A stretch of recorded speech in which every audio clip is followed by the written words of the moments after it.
Rapper Young Thug is a free man. Here are things to know about his plea. Now, this has been the longest fucking trial in the history of trials ever. There's no way. Yo, don't your boy wouldn't do this trial, okay? The longest trial I ever had was 3 weeks, and that was a long ass trial. This trial was long as hell. I haven't observed this trial in depth. I saw news clips about the trial. I've seen video clips. I've seen other attorneys react to the trial. I'm gonna be honest.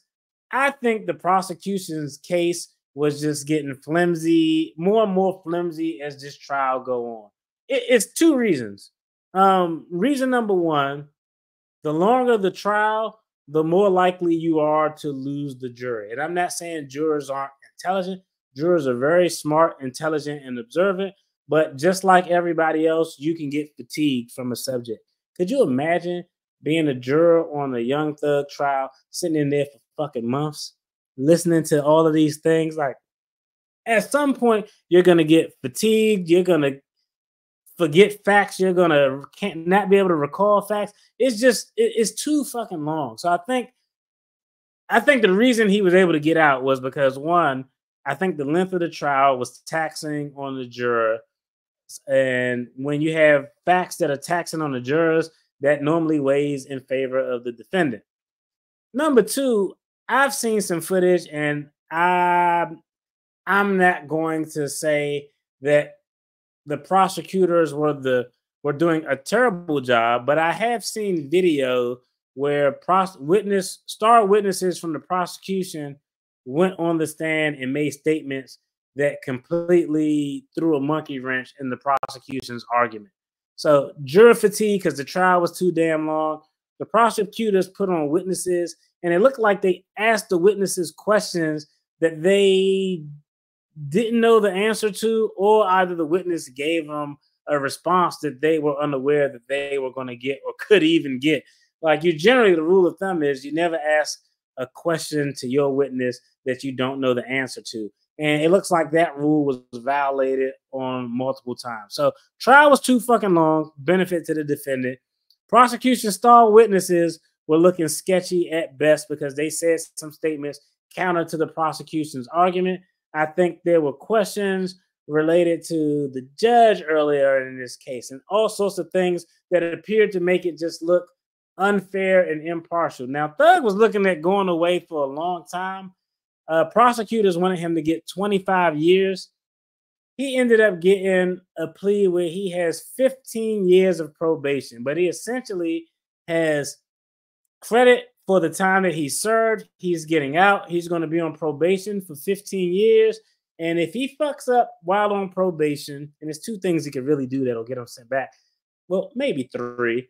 But the two things, but if he messes up while on probation, that underlying sentence that he has, he's going to have to go back and sit and do that entire sentence.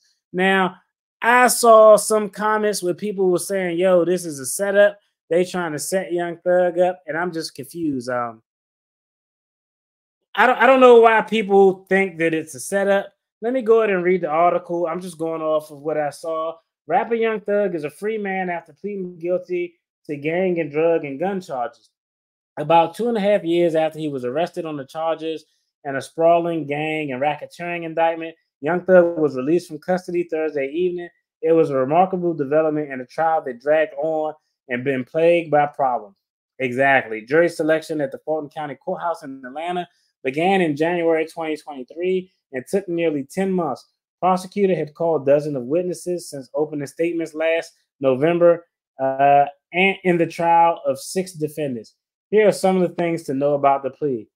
Who is Young Thug? I think we already know who Young Thug is. What is he accused of? He was originally indicted and arrested in May of 2022, and more charges were added in the subsequent indictment that August. The second indictment accused Young Thug and 27 others of conspiring to violate Georgia's RICO Act. The rapper was also accused of participating in criminal street gang activity as well as drug and gun charges. How did the plea come about? Prosecutors had been negotiating with Young Thug's lawyer to try to reach a deal that would end his participation in the long-running trial. but those efforts stalled when the two sides disagreed on the conditions. Speaking to reporters after the sentencing, Young Thug's attorney Brian Steele declined to discuss the negotiations, but he said prosecutors were pushing for an outrageous condition that they would let him out of custody, but they would have to tether around him so tight that that it's unconscionable or ridiculous. Instead, the rapper went forward with a potentially risky non-negotiation or blind plea. Blind pleas are typically bad. Well, the two things that point me as interesting. During the course of the trial, there's the only way I am negotiating for a potential plea while I'm engaged in a trial is if my trial is falling to shit. If I feel confident in the evidence that I got and the presentation I'm giving to the jury, no, the best plea you ever going to get for me is before we go to trial. Once you make me commit and say, hey, we're going to decline that plea and go to trial, nah, this is it. We're going to run this shit all the way from start to finish. And when we get to the end, I'm asking for the max. That's what it is. So if in the middle of the trial, I'm having conversations like, yo, you want to resolve this? Or what are y'all talking about? The only way most prosecutors would do that is if the case is falling apart, or an alternative, it could be a reason that they were just wasting too much resources. These prosecutors, the court, the judge was just tied up in court. They got other cases that the prosecutors in this case could be working. But I think it's a combination of the both. I think that this case was taking up too many of the prosecutors' office resources, but I also think the prosecution's case was like getting pulled at the threads and it was just unraveling before their eyes. Now, this is risky. I've had clients when I was a defense attorney do it before, but it's an open plea. An open plea is just saying that, yo, my client is going to plead guilty, but we can't agree to what the terms of his sentence are because y'all want too much. You saying I want too little. We're going to do an open plea and we're going to tell the court what we want, what's in line with the minimum. You tell the court what you want, which is probably going to be more towards the maximum, and we'll let the judge make the decision. So it says instead the rapper went forward, but that's what a blind plea is or open plea. The rapper went forward with potentially a risky, non-negotiated or blind plea, meaning that he will enter the plea without having a deal in place with prosecutors. He pled guilty to one gang charge. He pled guilty to one gang charge, 3 drug charges, and 2 gun charges. He also entered a no contest plea to another gang charge and a racketeering conspiracy charge, meaning that he decided not to contest those charges, but could be punished as if he had pled guilty. Will he spend time in prison? No, as long as he abides by the conditions of his sentence. Fulton County Superior Court Judge Paige Whitaker gave him a total sentence of 40 years. Woo! 40 years is crazy work. Young Thug is what, like 33, maybe 30, something like that? The first 5 years were to be served in prison, but that was commuted to time served. Then he has 15 years on probation.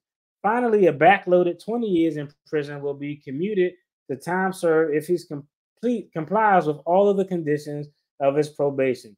If he doesn't complete his probation successfully, he will have to serve those 20 years in prison. Prosecutors wanted Young Thug sentence to be 45 years with 25 years in prison and the remaining 20 on probation. The charges against him carried a potential maximum sentence of 120 years in prison. Prosecutor Adrian Love said. Still had asked the judge for a 45-year sentence with 5 in prison, commuted to time served, and 40 years on probation. God damn. Now, the only reason the judge gave this sentence, because I'm going to be honest, this is a sweetheart deal.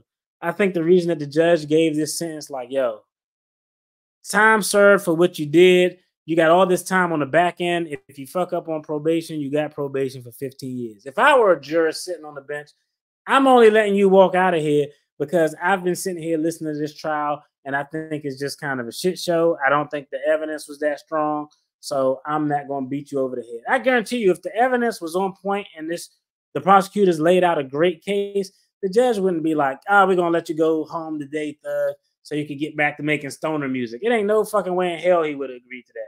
So I think the judge also saw that it was jury fatigue and the facts and the presentation were a little sketch. Why did he say, what did the judge say before sentencing? He apologized to his family. What did he say to the judge before sentences? He apologized to his family, his managers, the courtroom deputies, and really everybody that got something to do with this situation for the time the case ate up. I'm hoping that you allow me to go home today and just trust me to do the right thing, he told the judge. Blah, blah, blah. What are the conditions of his sentence? All right, this is where it gets important. All right, the conditions of his sentence. He must, damn, they banned him from the whole area. I didn't even read it. He must stay away from the metro Atlanta area as defined by the census for the first 10 years of his probation, except for weddings, funerals, graduations, or serious illness of immediate family members. That's wild. I've never seen anything like that before in my life. Like, get the fuck away. That's crazy.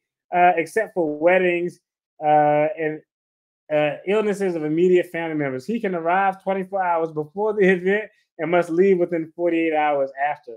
But he also must return to Atlanta area 4 times during each year of his probation to make an anti-gang, anti-gun violence presentation at a grade school, middle school, or high school, or at an organization like the Boys and Girls Club. Those visits can count towards the 100 hours of community service he must complete during each year of his probation. And that's a common thing. I don't know if y'all remember when T.I. got his sweetheart deal from the gun charges. He did like a 1-800 Crime Stoppers commercial. That's kind of the law enforcement way of saying, like, yeah, we know you young thug, but go do this outreach because you belong to us. That's what it is. He also cannot knowingly have contact with any member of a criminal street gang. The judge said that includes other people named in the indictment, with the exception of his brother and the rapper Gunna, with whom he has contractual obligations. He cannot participate in criminal street gang activity or promote any gang, including through hand signs. That's like 30% of his music is promoting gangs. I don't know. He also cannot contact the victims in this case or their families, and may not own a gun, must not use drugs other than those prescribed to him. So he's going to live somewhere where he can get a prescription for marijuana probably, must submit to random drug tests, and must allow searches of himself and his property and electronics. I don't know. Like, y'all let me know. Y'all think that was a sweetheart deal? Yeah, that trial was long as hell. It was too long for even me. That's why I wouldn't follow it. That's why I didn't do no video on it. When I saw it, once it went past like 2 weeks, I was like, oh, hell no, I ain't gonna ever talk about this until it's over. Yeah. Probably because of his former lifestyle and the long probation. Not sure if he'll be able to comply with the terms. Now, let's talk about that, okay? Because I'm gonna be honest, right? Like, this sounds wild. Like, real story, though. This is a real story. As a criminal defense attorney, I've represented clients, and I get it. Like, hey, I'm not doing the time. I'm not sitting in custody. But I've represented clients, and the deal we would get, it would say something like, let's say, okay, this is what prosecutors will do, right? Sometimes they'll toss out a couple of options. They'll say, you can take option A. Now, option A is, hey, your guy's already been in custody as he's waiting for trial. He's been in custody, let's say, for 6 months. Option A is, you know what? Since he's been in custody for 6 months, we'll give him, if he wants to plead, he can plead to 18 months. He'll get credit for the 6 months he did. He do 1 year. And after he finishes 18-month sentence, he done, no probation or nothing. Clean record. Option B would be, your client will get out right now, but we're going to hold 5 heads over his head while he's on supervised probation for 3 years. And if he messes up on probation, he has to go back and do that 5-year sentence. And hey, this is a real conversation. I know y'all probably like, yo, that's the worst advice you could give. But I got this person's record right in front of me. I see the amount of encounters they had. I see that they always get caught. Dude, whatever you do, you get caught. You always get caught. If you always get caught, I'm like, bro, just sit the 12 months. I was like, hey, it's my obligation to tender both plea agreements to you. Here's plea agreement A, where you'll just do 12 more months in custody and you get out with no probation or nothing and you're done. And you already been sitting for 6 months. Do 12 more months. That's your 18 months. They normally is a couple programs in custody that we can have you do where they could cut off maybe 2 or 3 months in your sentence. Done deal. That's option A. Option B, because I'm obligated to give you all your plea agreements, communicate everything. Option B, you get out today, but you got 5 years over your head and 3 years of probation if you jack up. I'd be like, which option do you want? If you want to get out today, it's right in front of you. But realistically, bro, you get caught every 12 months, you get caught doing something you don't have no business. You might as well just go and sit down and not have.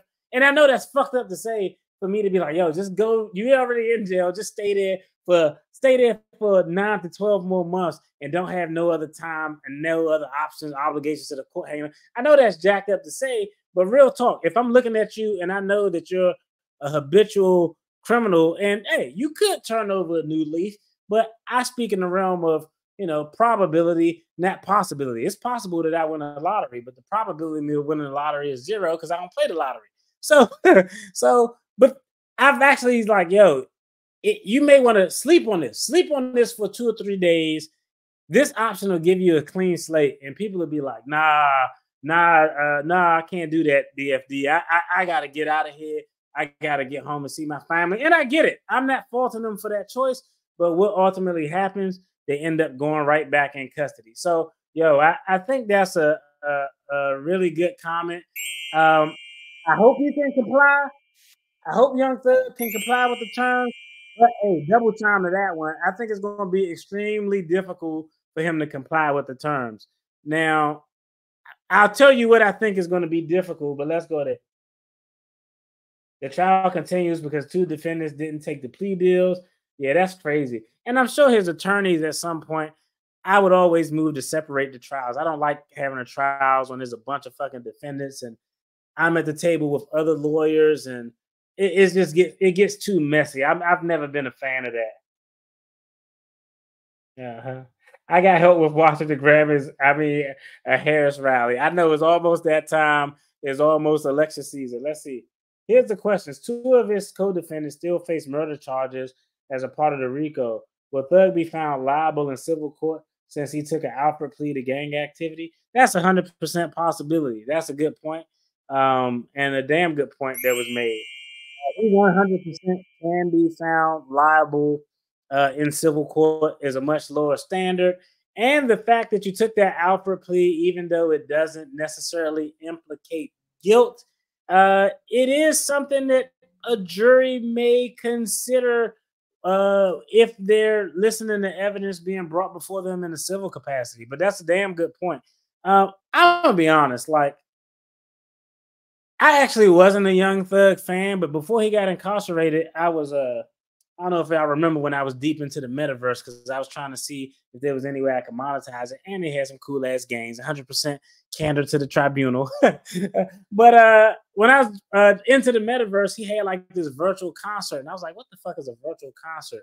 And I went, and I was like, "Yo, this is actually kind of dope." And I listened, and I was like, "Oh man, he actually is speaking real words if you actually pay attention to what he's saying." And I realized, like, man, Young Thug is actually pretty talented. Then he like got locked up, and I was like, oh, guess that's over with. But do I think he'll be able to comply? I would like to think that he's learned his lesson. I would like to think that he's going to turn over a new leaf and still be able to make good music and make a living, but it's going to live the straight and narrow. But statistically, the recidivism rate for persons on probation, giving his age, the type of crime, the amount of the amount of persons in his circle who fit the description of people he can't fucking be around. I hope he can comply. But if somebody said let's bet on if he can comply, can't comply, I would probably lean towards can't comply. Now, there's a difference between being able to comply and getting violated. Okay. Now, typically when you're on probation, there are only a few things that are absolute deal breakers. Okay. Things that are going to be hard for him to comply with. I think him being around convicted felons is going to be problems. Because probably everybody he fucking knows is convicted felons. His family, his all of his damn friends. Like the dude ain't gonna be able to interact and communicate with nobody. That's going to be a problem. But can he comply? Probably not. Will he get violated? If he can avoid these three things, he probably won't get violated. Violation number one that always will get you into custody is if you get new criminal charges and are convicted of those charges. So if I'm representing somebody in a probation hearing, they have probation, they're charged with a new offense for some other criminal crime that occurred while they was on probation. The probation officer, because of this new offense, he violates his probation. And most times what happened is in that situation where I have a client and that client's on probation, while he's on probation, he gets a new charge and it's pending. He's not found guilty. Most times, as an attorney, I would go in front of the court and say, Your Honor, we're asking to continue this probation hearing until we get a disposition on his pending charges. We have facts and we believe that the information and facts are favorable to us being able to get these charges dismissed. If these charges dismissed, it won't, in fact, be a violation, because being charged with the crime isn't necessarily a reason you could get violated for it, but most judges won't violate you for getting a new criminal charge. But when you eat that conviction, is a wrap. And it also depends what the offense is. If he got like a serious crime like drug trafficking or something like that, he probably gonna screw. So will he get violated? The question is, can he avoid getting any criminal convictions or serious charges while on probation? Can he avoid absconding? I think he's going to avoid absconding. There's no way Young Thug is just going to go vanish and go missing and nobody know where the fuck he at. That would be crazy to do considering this guy has a career. Those two things. The other thing that could get him violated, and this one is real petty, is if he it's petty, but I've seen judges do it. If you keep failing drug tests, you keep failing drug tests, judges will violate you. But they may not violate you to activate the whole sentence. Sometimes what they'll do is split it. They'll be like, yo, since you failed the drug test, what we're going to do is you got to go do 6 months in custody. After this 6 months, you can come back out on probation and you'll get another shot. But while you're in custody, you got to complete the drug treatment program, blah, blah, blah, blah, blah, blah. So if he could avoid those things, he probably won't get his probation revoked and get his underlying sentence activated. Statistically, the odds are in his favor, though. I'm just gonna be honest with you. I like Young Thug music. I don't know him as a person. I hope he get his shit together, but statistically, the odds are not in his favor. That's real talk. That's what it is. Anytime you want to talk about Oakland's Operation Ceasefire, we can talk Alameda County worse than Fulton. That's a damn shame. We could definitely do that. Slave patrols, right? Let's see. Allegations of criminal activity before conviction. That's the lower standard of proof. Yeah, allegations like it, because it depends what he's charged with. We'll end with this. It depends what he's charged with. Let's say Thug is on probation, because he is on probation. Let's say Thug is on a probation, but he gets a weapons charge. Possession of a firearm by a convicted felon. That's a serious charge. Your ass going away. He probably going to go in custody. And on that new charge, I guarantee you a judge is probably not going to give him bond considering what he was on probation for. You got weapons charges and you was on probation for all this serious shit? Fuck no. So he's going to be sitting in custody. So a lot of times what happen is a little bit of gamesmanship. But in that scenario, what a defense attorney or a smart defense attorney would do is say, he's probably going to fight it. Let me backtrack. He's probably going to instruct his defense attorneys to fight it because he has so much time, 20 years being held over his head. But sometimes what will happen, let's say, and I've seen attorneys do this. If you're on probation, you get a new charge that he's arrested for. Young Thug gets possession of a firearm by a felon. Now he's being held in custody on that firearms charge. Now, while he's in custody, being held on that firearms charge, he's earning credit for that firearms charge, but he's not earning any credit for those 20 years that he has over his head because he's not being held on that charge. So the first thing his attorney is going to do is try to fight the shit out of it. Like, yo, we got to see if we can beat this gun charge because we don't want to get this underlying 20 years activated. A possession on a gun charge is pretty straightforward. If he had actual constructive possession that could be proven, he's going to be screwed. Constructive possession is you don't have it on your person, but you control the instrumentality where the firearm was found. Gun is in the car. You're the driver, owner of the car. There's 4 people in the car. Driver, you have constructive possession. But if I'm Young Thug, you better get somebody else to take that charge for you. But the first option is the attorney's going to try to fight that new charge to get that out of the way, hopefully get a dismissal so he doesn't have to eat that 20 years. Because the minute he gets convicted, that 20 probation is revoked. He's doing that 20 years. If he can't beat that charge, what some will do is say, hey, what we're going to do is you're sitting in custody now on a gun charge. Let's go ahead, revoke your probation so you can start earning time that you're currently sitting on a gun charge. You can get time for your 20 years that you're sitting as well.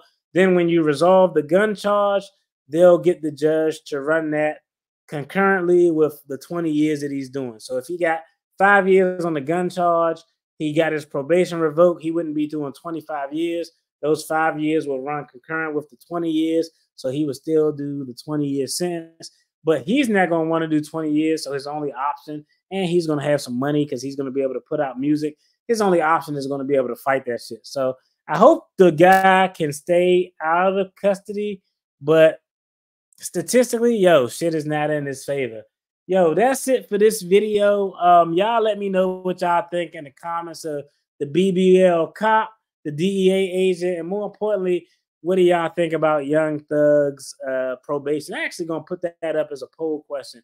Do you think Young Thug will violate the terms of his probation? Yes or no? Real simple. I think I'm going to put that in a poll question. Yo, as always, I appreciate everybody who tuned in, everybody in the chat for allowing me to holler at y'all and go over these stories. Y'all have a good, safe, healthy, peaceful weekend. Be safe, y'all. Peace.